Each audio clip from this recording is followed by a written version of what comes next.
Hi, my name is Paolo Duffy. I'm the guy who coined the term quantum risks. You can find the technical papers on my LinkedIn and my Medium profiles if you wish. And what I'd like to do just now is share some perspectives with you on the similarities, the very profound similarities between ESG risks and quantum risks.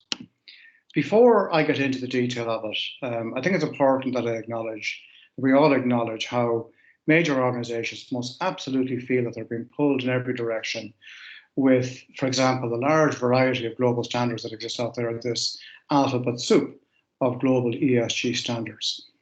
With the multiple questionnaires they are required to fill in and the number of questionnaires growing all the time. With the emergence of a new type of stakeholder asking different questions, ESG questions that weren't asked before. Now, a fairly typical response to this phenomenon, I guess you would call it, post-COVID-19, given with this dramatic increase in the growth of ESG investing. A given response typically is that of creating a corporate committee that would have tentacles out to the regions of the organization, the different countries in which it's operating as tier one suppliers, if you can see all of them, and quite often not see all of them. And that the people on these committees would be measured in terms of their performance on the generation of those public disclosures, these 8,100-page reports, completing questionnaires, supporting management in preparing questions in anticipation of ESG questions from investors. So there's an awful lot of pressure on people, and it's not helped at all when people look at the various global standards and see that there are particular industry-specific materialities, things that matter to companies in those sectors, which companies sometimes would wonder, is that the thing that matters most to me today? But they nevertheless feel constrained to publicly disclose their posture, generate reports and so forth. And this introduces a kind of a risk, a reporting risk, that companies end up being mile wide and inch thick, focus more on the reporting than the mastering of ESG risks. That needs to be understood. I have some bad news, and I'm sorry for being the bearer of that bad news, but it's only momentary. For the next short number of years, you had better accept that ESG data is largely unreliable. This is not my opinion. This is something which has been reported out of Harvard last November, and prior to that, MIT Sloan over the summer, where it reported on its project Aggregate Confusion, which you can go online and check out and join and participate in that project. But effectively what's happening is that the ESG raters and aggregators, given the multiplicity of methods and methodologies and the different AIs that they're using, that they're getting different views of organizations, and the organizations themselves, because they're not using any singular standard to report, they're using a multiplicity of standards, a diversity of language. You have this kind of misalignment between what the raters using good methods and practices are picking up from companies using spread language, let us say.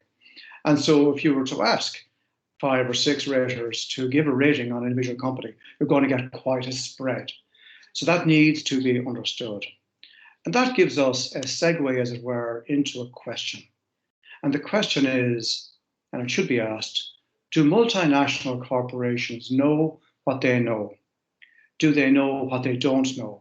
And that reminds me of a beautiful quote from Mark Twain, which is that it ain't what you don't know that creates the problem. It's what you know for sure that just ain't so.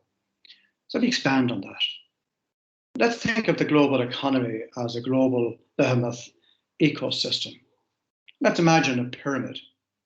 Let's imagine the S&P 500, the very, very top of that pyramid. And the 60% of the S&P 500 was at least one major asset at risk from climate in the foreseeable future. Now think of the middle of the pyramid, the 60,000 multinational corporations and the 500,000 subsidiaries that they directly control in the middle of that pyramid. Well, between the top and the middle of the pyramid, we have within those organizations this partial ecosystem, global ecosystem. We have a thing that accounts for half of the global economy. And of course, the bottom of the pyramid points to all of the other suppliers, many very, very small, but others quite large as well. And you get a sense of the interconnected nature of organizations, the interdependencies and so forth that exist. The reality is that MNCs, multinational corporations, are just too big to know what's going on within their organizations and across their vast ecosystems. And I'm reminded of a political slogan in the States during a certain presidential election, and I'll paraphrase from it. In this context, I would say it's the ecosystem stupid. Not being offensive, but trying to get the message across that understanding ESG risks means that you first of all need to understand the organization as an ecosystem, as the multiple parts, those that you directly control, those that you rely on, those that you influence, and you've got to literally map them. Because if you can't map them, if you don't map them, you can't possibly hope to see where the dots need to be joined later on. Now think of the joke of the bear in the woods. Two people running from the bear in the woods, the ESG bear perhaps, in the woods. You don't have to be faster than the bear. You only have to be faster than the other guy. Now, getting back, and I'll come back to this little joke as it were in a moment. Think of the ecosystem, the global ecosystem, the interconnections, interdependencies. Think of this digital transformation that all companies, large and small, are required to undertake just now. Think of the 20,000 years of technology advancement that we're experiencing just now in this century alone, as reported in a report from the World Economic Forum some recent years ago. Now think of just one single multinational corporation. Think of all the people that are fulfilling the same roles within that single multinational corporation. Imagine them spread across regions and countries. They don't know each other, they're not connected, they might be on LinkedIn together, but they don't work together. They're not in the same workflow, let us say. Now let's imagine all of these people who are all seeing the same things, but they're calling those things by different names. A table could be a sideboard in one organization, and they're all using different ways of measuring these things, but they don't have any collective sense of what they're all saying at the same time.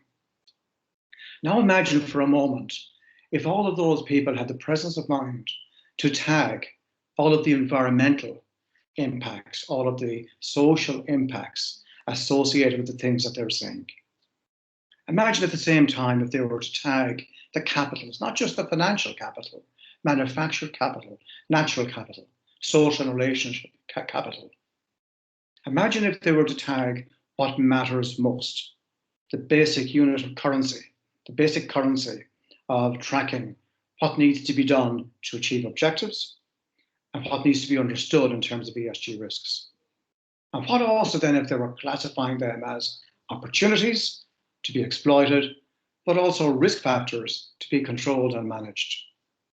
So because there is no collective knowing of what all of these people are saying and in their own minds tracking or maybe locally recording, the multinational corporation doesn't know up here what is known down here, right? It doesn't know what it knows. The people who have information aren't able to get it to the people who need the information. You have all of these unknown knowns traversing the organization, moving at speed and doing harm, either way in terms of opportunities not being exploited or potential factors that need to be mastered and could be doing harm. All of these things I've just described in a very simple way, these are all quantum risks. Risks which exist simultaneously in different states across systems, even though they can't be seen together.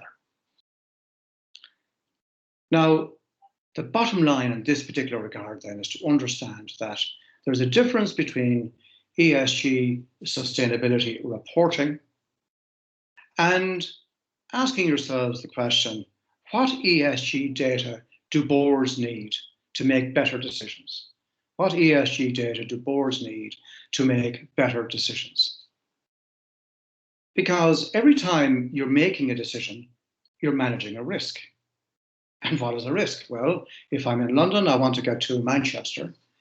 What can ever stop me or slow me down or speed up my journey to Manchester is a risk. If I decide to get to Manchester not in 5 hours but in 3, my risk profile will change.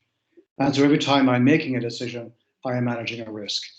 What boards need to know is they need to be able to sense and to anticipate what is going on better than their competitor. Why? Because if they can do that better, faster, more reliably than their competitor, then they are running faster than the other guy in the woods, and they will not get caught and eaten by that ESG bear. So it's important to understand the difference between sustainability reporting, which is mission critical, but the risks of getting distracted by reporting for reporting's sake and not focusing on what ESG data do boards need to make better decisions. It is as simple and as complex as that. I hope you found this talk helpful. Thank you very much indeed.